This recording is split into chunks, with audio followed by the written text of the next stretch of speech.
It is N.E.W.T.s time! Can you believe it's N.E.W.T.s time? I mean, there's still a month of July, but it's almost N.E.W.T.s time.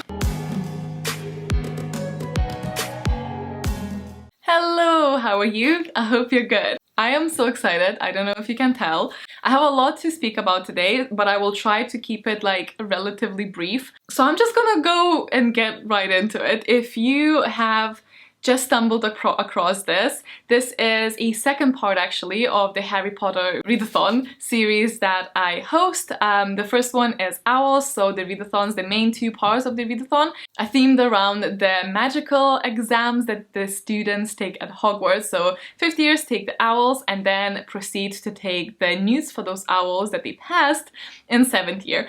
Don't worry though, I will not go and explain the whole Readathon again here, because I know that's very repetitive for the majority of you who have already done this and are continuing, and you know about the Readathon already. But thankfully I have two very useful documents down below in the description bar. There's gonna be a bunch of links, but the ones you should be looking for if you want to know more about this is just Magical Readathon Explained. This is a file that explains the gist of it very clearly, and there's also a frequently asked document linked below, so if you look at those two, and if you want to, you can also look at the previous videos, especially the first one, and then continue from there. I will link the playlist of the Magical Readathon videos as well, and after that you should be good. This is the second year that we are doing this. Now I'm gonna address the #1 question that I get around N.E.W.T.s time. Can you still do the N.E.W.T.s if you haven't done your Owls? The answer is absolutely yes. It just depends how you want to do it and how much of a stickler you are to rules. So if you wanted to follow the rules for the Readathons, yes, you would have to have your Owls passed, because as I said, you can only continue into the N.E.W.T. subjects of the subjects that you passed in the Owls. But there are a couple of options. Obviously, first, you can do them in July. A lot of people actually did last year, and I already seen a couple of people wanting to do that this year. So if you wanted to, you can actually stitch your Owls in July, and then join us for N.E.W.T.s in August. If you wanted to, you can also just do your Owls in August and then do N.E.W.T.s at your own time. Or you can just skip the Owls this year and think of what you would have passed instead and sit those for the N.E.W.T.s, but obviously that depends whether or not you will feel like it's legit or not. But as long as you have fun, basically, you know, there's no Ministry of Magic department that polices this, so it's fine. I will try and get to the prompts very soon, because I know that's the main thing you guys are here. There's Zeus in the background, you see him? But I do want to ask that you guys watch till the end of the video, because I will add a lot information about this particular session of the Readathon after I announce the prompts and stuff. So, one last thing before we move on to the prompts. If you have already done your Owls, and you have used the wizarding guide that I have provided in the Owls this year, so back in April, do you find the career that you have chosen for yourself? I have went with Curse Breaker. So when you find the page for the career that you have decided to go for, if you did, there is under the requirements, you'll see that there's an Owls bit right here, and then underneath of that, there's a N.E.W.T.s one. For every subject, it will also have a grade of what grade you need to pass it with. So when in the Owls, there was a 1 prompt per subject. In N.E.W.T.s, there are 3. So there are 3 pass grades in Hogwarts, hence there are 3 different prompts per subject. There's no mucking about, there's no crossing anything, as everything is as it is on the list. There's a prompt for acceptable, a prompt for exceeded expectations, and a prompt for outstanding. Obviously, again, there's no policing. You do you as long as you have fun, but if this is just for the people who want to follow the rules. You know, people like me. So depending on what career you have picked, you might have to read 3 books, or you might have to read 12, or you might have to read 19, which is I think the most for the Alchemist, which is the hardest career in 2019. But don't get intimidated by the prompt list, because obviously you do not have to do them all. Speaking of prompts, the Owl post today has brought me a letter from McGonagall, and it said, Dear student, we are incredibly pleased to see you have survived your OWLs and would like to welcome you to the N.E.W.T.s session. Your wonderful achievements have gotten you this far, and we have full confidence in your ability to exceed at N.E.W.T.s as well. That being said, these exams are of utmost importance to your career, and you are not to be they are not to be taken lightly. Please ensure you sit the correct exam in order to advance in your selected field. For assistance, please refer to the careers guide distributed during hours. To accommodate your revision, the Hogwarts library will be open 24/7 for students preparing for their N.E.W.T.s. It would be wise to take advantage of this. Snacks will be provided, however, Mrs. Pins has asked to remind that students are not permitted to bring chocolate frogs into the library or they will be banned. The exams will take place during the month of August. Please find the list of exam requirements, circa 2019, detailed on the second parchment. Best of luck, Minerva McGonagall. If you are ready, let's look at this. I kept the prompts fairly easy to work with because in the past I had a couple of things like books with royalty in it, but you know what's hard to do? It's hard to know about the book without reading the book. So I kept it pretty much like things that you can see with your eyes, so it's fairly workable, and I think that maybe it's easier to then not having to buy more books and stuff like that and read the ones that we already have kind of thing, or go and find it in a library. Oh, I also want to point out, same as always, anything that counts as a book on Goodreads counts. Your standard books, mangas, graphic novels, short story collection, a comic book, anything that is listed on Goodreads goes. Again, both the letter and the prompts will be linked down below as per usual. It says that each subject has 3 pass grades: A for acceptable, E for exceeded expectations, and an O for outstanding, the highest grade. Each grade requires a read fulfilling the prompt assigned to it. Each A unlocks the possibility to gain an E. Thus, in order to achieve an outstanding, you first must earn an A and an E in that particular order, so A, E, and then O. There's no crossover or doubling up on the reads allowed, because apparently Hogwarts is that strict. So we have Ancient Runes, Equas, which is a rune for partnership, and it's a read recommended by a friend or someone on the internet, it doesn't matter, so, because let's be honest, we are all friends here. To get an E, you need to read a book written in past tense. And to get an outstanding, it's book that has been on your TBR for ages. So not necessarily the oldest one, but one of the oldest books on your shelf that you have just been kind of neglecting. This is your opportunity to get on that. It's funny because, like, as per usual, I have not thought about myself in here, and I think I need an O in Ancient Runes, so excited to make my own TBR here. For arithmancy, for an A, book that ends on an even page number. E is for read a standalone, and for O is a book that is longer than 350 pages. Astronomy, for A, moon on the cover or anywhere in the title. Words like moonlight or anything that has moon counts. For exceeded expectations is word night in book title or series name. O is for read a sci-fi book, and if you really don't want to read a sci-fi book, you can also pick a book with stars on the cover. Then we have care of magical creatures. Wait, spiders? Why couldn't it be follow the butterflies?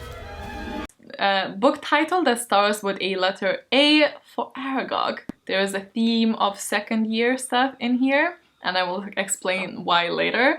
And usually it's the actual word that needs to start with an A, because I've done one like that with an R, I think, before. But an A, like actual A, will count this in this one, because why not? For exceeded expectations is book under 300 pages.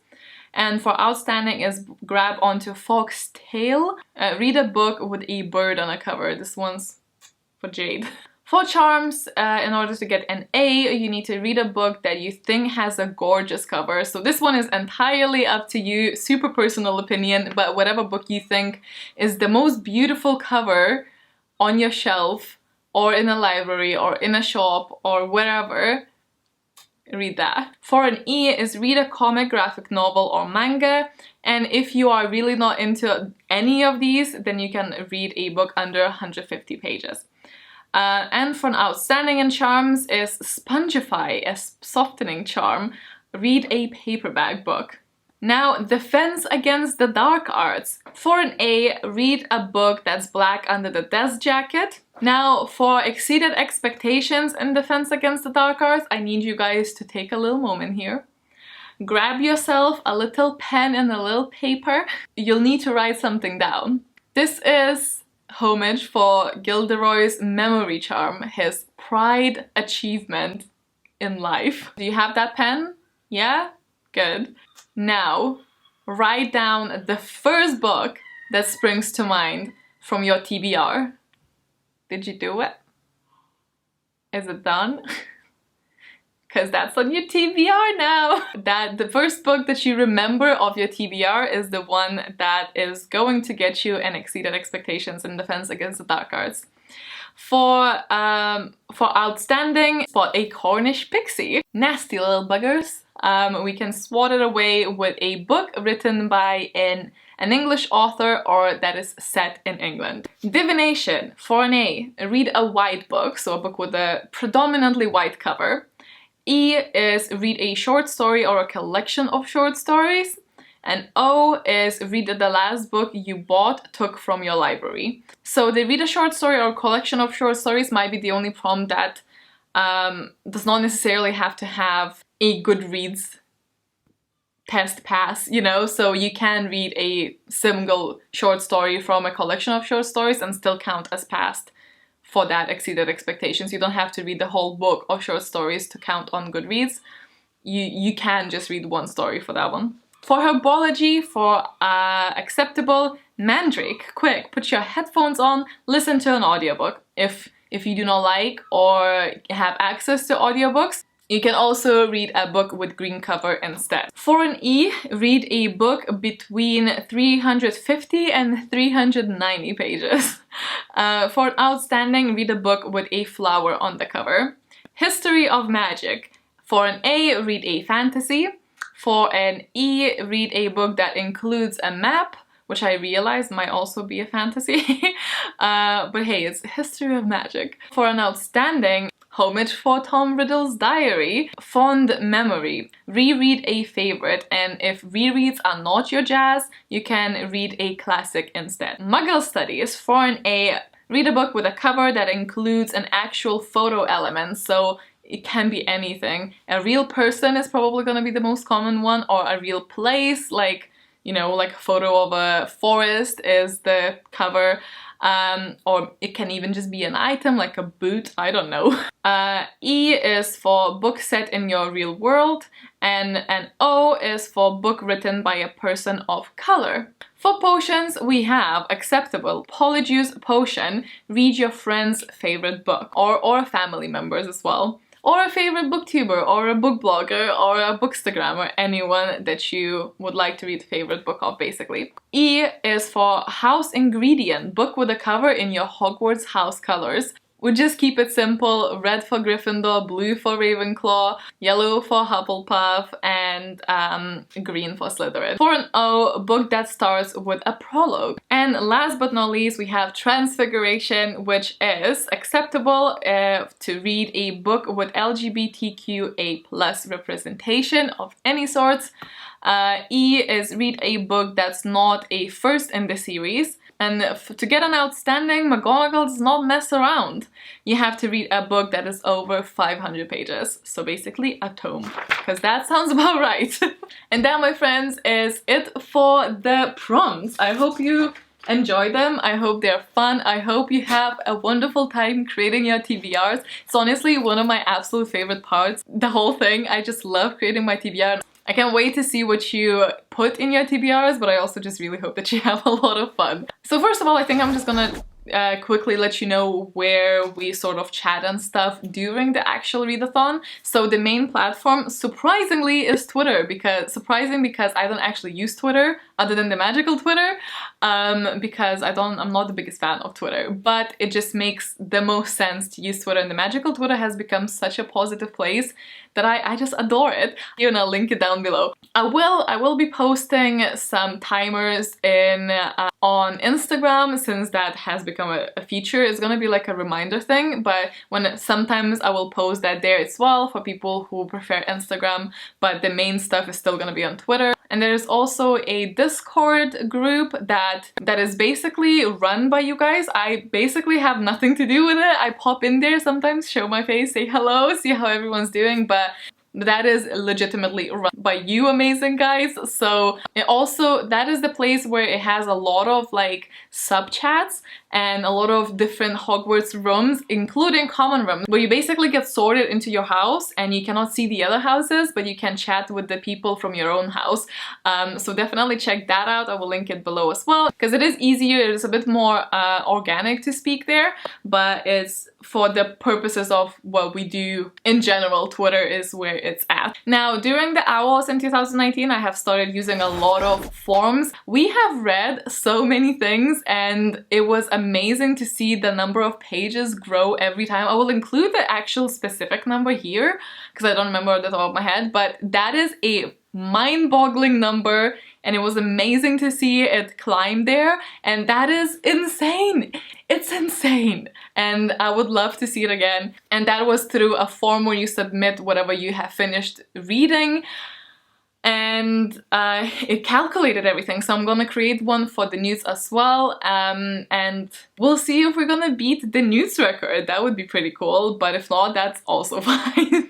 You know how I am, like, it's whatever, as long as we have fun. Another spreadsheet I really want to mention is after the OWLs, we have populated a spreadsheet of your guys' favorites of the OWLs. So people who have submitted their answers picked the number one of the OWLs Readathon book to recommend to people maybe looking for books for N.E.W.T.s. So if you're looking for a very good read, because it probably had a lot of competitors, because a lot of people read a lot of books, that spreadsheet is gonna be very useful. I will link it down below as well. Speaking of recommendations, I've actually asked 2 booktubers and 1 book blogger from each house to create a book recommendation list, including 9 books. So 3, depending on their house, they will have 3 Hogwarts subjects, so 9 books to recommend to you guys. I've only decided to do that at the very last minute, and if it all goes well, I hope to have like more people next time. But I will also encourage everyone who wants to make that and has a platform that they do run to make that, and then we can have a like a Twitter thread where everyone just posts the links to their recommendations, because I think that would be cool. But the people that I have asked, we're all gonna post that stuff on the 17th of July. That is the date that I'm hoping for, and it's gonna be with my TBR video for the N.E.W.T.s. I will link theirs in the description bar of that video. Hope that makes sense. And I hope that's gonna be helpful. I'm just very excited to see this list. Okay, so the main addition to this round, I think, is gonna be a forbidden book. So we're actually sneaking into the forbidden section of the library, and we have spotted this very peculiar dusty book, and once we have dusted it off and let it just open to a random page, we have come across a very peculiar version of a Confundus charm. It seems to be a charm that lets you confuse your N.E.W.T.s examinators and makes them think that you fulfill the prompt with this particular book, even if it doesn't fit the prompt. I really wanted to read something that we could possibly read together, because our TBRs obviously naturally differ quite a bit, and I really wanted something that we can talk about after the whole month of August. This is non-mandatory, but if you want to join basically a magical book club, I suppose, but not really, just like a read together, which is a book club. Anyway, So this would have a live stream at the very end, so hopefully the 31st, which is a Saturday, I believe. So I think it would be a live stream on that day, but like to be confirmed. If you did decide to read this book with me and with everyone else who's gonna be participating, you can replace this book for any prompt. So it doesn't have to fit the prompt, although it probably does fit quite a few of them, but it doesn't have to. Whatever prompt you don't like or don't necessarily know what to read for, or just like any other one you want to replace with this, this is your forbidden section book. And the book that I selected for this is Spellslinger by Sebastian de Castell. I thought it really fit well because obviously Spellslinger just looks magical, and I heard that it's really funny and like quite fast, so I thought perfect for a readathon. And if you wanted to join for the live stream at the end, it would be really fun, hopefully, and we can chat about it then. So that is the new edition, like a common book that we can all read and then discuss. I thought it could be fun. I don't know, let me know what you think. And then if that's like good, we can keep that for next year as well. Because last year I didn't know I'm gonna be doing this every year, and I've decided that I probably try to this year, and it is the second year of us doing that. I want to theme the mini readathons that will go around the exam ones on the year that we are in. So last year, it just so happens that the mini one, well, it was the extra credit one, which did not really fit the theme, but that's fine, because I didn't know there's gonna be a theme. But the other one was the Magical Christmas one, which is fine, because there was a big scene of like Magical Christmas in the first book, and I have some mini ones planned in my mind that fit into the second year. That is why some of the prompts had some second year things like Aragog and Pixies and stuff like that at Gilderoy and Tom Riddle's Diary, you know, like I'm trying to theme a little bit around the year that we are doing this for, with the year of Harry Potter for that year, you know what I mean. And I thought it would be fun to have a little Harry Potter watch-a-thon. What I mean is just basically start the movie together and then have a Twitter thread that we can live chat in about the said movies. So I thought it would be fun. I've never actually participated in one. I don't really know if that's how it works, but that's just how we're gonna do it. So it's super chill, but I would love to watch a movie with you guys, and it's not like we can all gather and watch it somewhere, so we're gonna do it on Twitter and just chat our thoughts while we watch it. And because we have missed out on the first one, because I didn't know I want to do this, I've decided we could maybe watch both of them. So we would watch the first one in the first weekend. During the first weekend, I'll announce the dates and the times and everything on Twitter later on. But I thought we could watch the first movie during the week 1, and then the second one during week 3. I hope that's gonna be fun as well. I'm really looking forward to it. Other than that, a lot of the things are gonna be the same. So there's also gonna be the 24-hour readathon within the readathon for one of the weekends. That's gonna be probably the 10th to 11th. The revision sessions, which are the reading sprints, are also gonna be, as I said, on Twitter and on Instagram. There might be some more Twitter adventures where you guys pick the outcome, and I will make some maps of, you know, the adventures and the options. We're probably gonna choose another chosen one, but I will do it so it's like less turns, because that was a bit much. I might include some other Harry Potter games, and I might make some more templates I've been making recently for this as well. There's probably gonna be another little challenge for the House Cup, and I'm just gonna tweak it slightly. There's not gonna be classes like it was in the Owls. I think that was pretty much like a one-off thing that pretty much almost broke me. That was intense. It's basically gonna be a trivia-based one again, but I'm changing it to not be like who answers first. Instead, it's just gonna be a bit more random after 5 minutes, I think. I'll explain that again, but it's probably gonna be some trivia again. And I think that's it. That is the plan. If there's any other information that I forgot to mention, I'm sure I'm gonna add that onto the Twitter pin thread that I will leave all the info and the links and stuff in. But I think that is it. This is probably gonna be horrendously long as it is, so thank you so much for watching if you made it that far. If you have any of the questions, please feel free to leave the questions down below. If you have been with the Readathon for a very long time and know a lot of answers, if you see someone asking questions and you have the answer, please help me answer them, because I can't always see or respond to everyone, and if you don't mind helping, that would be amazing. But I hope you guys will have fun. I cannot wait for this to already start. I cannot wait to make a TBR. I might have to do that. I might start doing that tonight. I don't even know. I'll probably be editing this till like late, but it's actually only 4 o'clock, but it seems like it's so dark. Thank you so much for watching. I hope you have a magical day ahead of you. Stay awesome, stay kind, and I'll see you next time. Bye!